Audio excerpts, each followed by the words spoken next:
कस्तो केबाट ढलेछ हौ यो रुख जाको कम्मै ढलेछ नि रोड चाहिँ तल्लोपट्टि नभएर निस्किने 2-3 पट्टि हैन हौ रोडमा पो ढलेछ के अस्ति हेरेको थियो कि थिएन पहिला सरन्जान यस्तै हुन्छ हुँदैछ बनाउँदैछ घरको सम्पाङ हुनु पर्यो हैन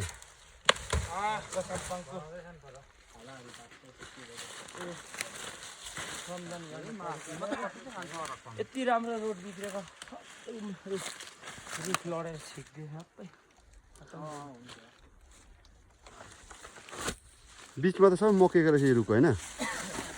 यो सबै मकर त ढल्यो होला त नि बुढो भएर बोल्नु